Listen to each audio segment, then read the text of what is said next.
But we will welcome in our LA team now because, as you can see, Ale Moreno is back on the West Coast. And I was wondering, Sebi, if he's got his name on the Walk of Fame yet, on the Hollywood Walk of Fame.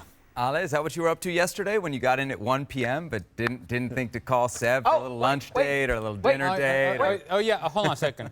You're touchy about not being with me, Seb? Is that? Yeah, I thought maybe as soon as you got into town, you'd just be hitting me up for plans. Hold on. Funny that, because I was walking on the path today to Manhattan Beach Pier, and the path is about this wide, right? I mean, it is. No bigger. Basically, you're going that way, I'm going this way sort of thing, and you have to see the people that are next to you. You walked right by me. You walked right by me and kept on going in your hoodie and your black hat, and there you go. And I just stood up there. I just stood up and was like, well, there he goes, there he goes, there he goes, there he goes, there he goes, there he goes. All right, Seb, good seeing you. Hey, I'm moving. I'm trying to get to the beach as quick as possible. The focus and concentration. Hey, I'm locked in. Hey, that path is literally like 2-3 feet wide. You got to be a real jerk not to say hi to somebody. Absolutely. I stood, and I just looked, and I'm like, all right.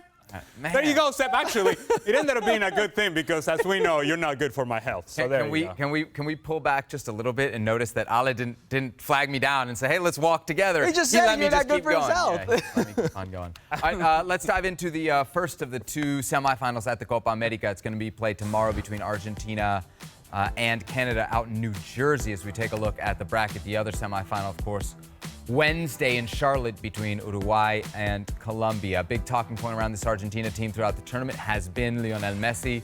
The manager, Lionel Scaloni, has come out and said he will be starting in this game tomorrow. Ale, just how big a concern is Messi's form heading into this matchup against Canada? Well, much more so than his form is his fitness. If Messi is healthy, then I don't have any doubt that he will have a positive impact on the game. But if he's not healthy, and you would imagine that seeing what we have seen from him, he doesn't seem to be ready to go. He doesn't seem to be flying. He doesn't seem to be, well, let's just say moving, just moving all that well. And moving is part of what we do in playing this game. It's the bare minimum, and he's not moving all that great. But according to Lionel Scaloni, he said, yeah, he's fit, he's ready to go. And then he said, estamos tranquilos. We're calm. So apparently it's not a big deal to them. According to Lionel Scaloni, it's not a big deal to them. So why should it be a big deal to us? Well, it's a big deal because I just don't think Lionel Messi is quite right physically. However, if his manager is saying he's ready to go, we'll take him at his word. And if indeed he's ready to go, then I have no doubt he'll have, as I said before, a positive impact on whatever Argentina does. What are you seeing from Messi so far in this tournament? Well, I think the first match or two, we saw what we've been used to seeing from Messi. Walk around a lot, but then moments that made differences. And then obviously when the talk about injuries and then the issues and then sitting the one game out and then coming back, and we didn't see any of that. And then we also saw a midfield that didn't adapt well to him not playing as we're used to seeing. We saw a lot of balls into spaces and nobody there because there was that expectation, okay, he's going to drop into that space and then we're going to move from there. And when it didn't happen, there was a huge disconnect. But they were still able to get through it. And now the moment is when you're playing against a Canada that we know doesn't necessarily want to boss this game in possession. They want to look for opportunities where there's turnovers in midfield, use their physicality, use their athleticism to see if they can cause some problems. But if Messi, as the Messi we're used to seeing, 20 moments, 10 in each half that can make a difference, then I think it'll be a long day for Canada. Messi was the difference in the opener when these two teams met. If he's not the difference in the semifinal, who's it going to be for them? Because there are some lineup questions. Who starts up top? Could it be Di Maria potentially starting with Messi? Yeah, I think it's Di Maria. He's got to be the difference maker. And he's been the difference maker over the past few years. When Argentina have been successful, it usually comes off the back of Angel Di Maria. He's been that special. And he's almost in a different role now where he's turning into a facilitator. And listen, in that Canada match they had about 20 days ago, it was Lautaro Martinez and Julian Alvarez, both nines, who end up scoring. But it's because of how Canada plays. They will allow you to get in behind them if you're smart, if you're intelligent. And if I could just go back to really quickly to what you said about Messi. We've seen this so many times from Messi. This version of Messi in Major League Soccer. And this season alone, Inter Miami decided to do a world tour in their preseason. and we saw him get injured. And then that lingered and affected him into the CONCACAF Champions Cup against Monterrey, where he wasn't himself. And now we're seeing it again. So while Scaloni may say he's fine, the players around him may say he's fine, what we know is he's not 100%. And if he's not 100%, he won't help you on the defensive end. And if he's not helping you on the offensive end, because we saw the numbers there, he's still the third most chances created in this tournament. He's still a very good player going forward. But if you can't help on that defensive end or be someone that occupies the opposition on the offensive end, you're a man down, and that's going to hurt. And this is going to be on turf again. It's grass over turf in New York. We know how they've reacted to that. This is a dangerous situation for Messi. But if Messi can't go, certainly Angel Di Maria is going to be one of those responsible for helping Argentina out.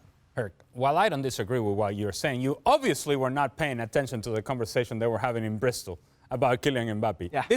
It's a copy-paste conversation. Yeah, it is. And what Maca was saying about Kylian Mbappe applies to Lionel Messi.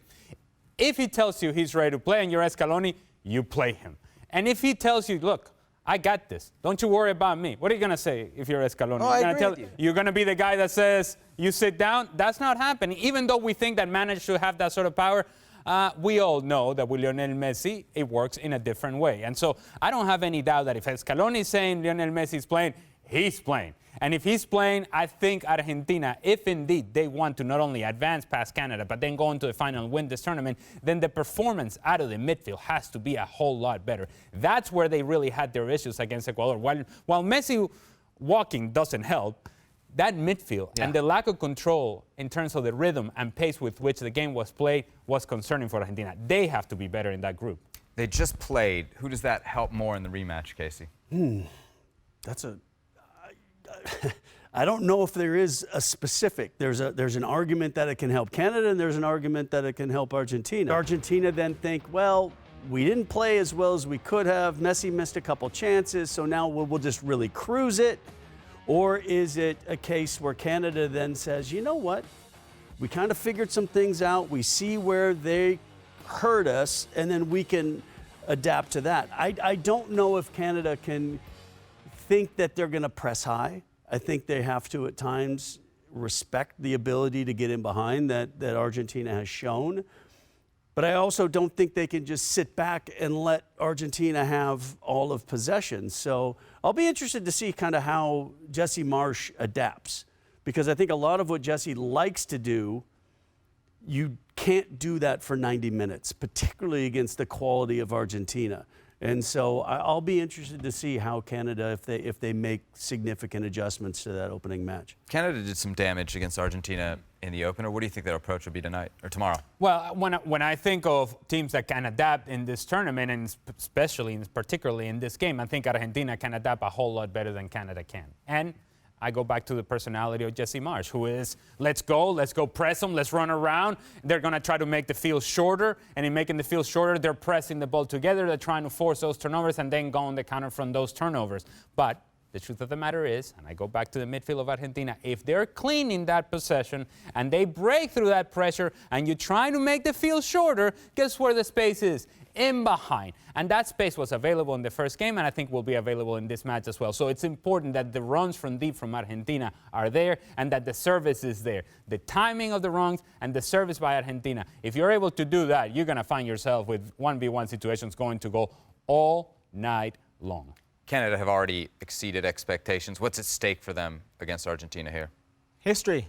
I mean, they've exceeded expectations, right? So you have to play for history right now. They're playing with house money. They're a dangerous team. I just heard Alice talk about the spaces afforded to Argentina. That goes both ways, I think, because we saw in the first game, Canada versus Argentina, Canada was able to break those lines, especially outside, be very vertical, and now they find an informed Jacob Schafferberg. They find a team that believes, that thinks they can do something special. And Ali's 1,000% right about that midfield. They were atrocious. The Argentina midfield was atrocious.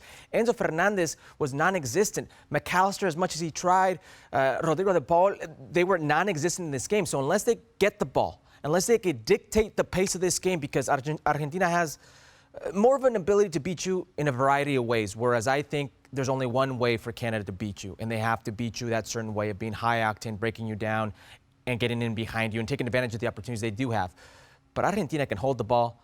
they can beat you. They've proven that they don't need the ball, they can beat you. They've proven that they can be gritty, they can fight, set pieces, all these different things, and they have a very special player in Lionel Messi when fit. All right, Argentina, Canada, Tuesday in New Jersey for a spot in the Copa America final. Let's take a look at the predictions from the panel here. An Argentina sweep, a clean sweep. Ale says 3-1. Casey says 3-1. You're right, Casey. Yeah. I'm saying 2-0. And Hercules is saying 1-0. You know the Primo's standard play here is always take Argentina to win and the under.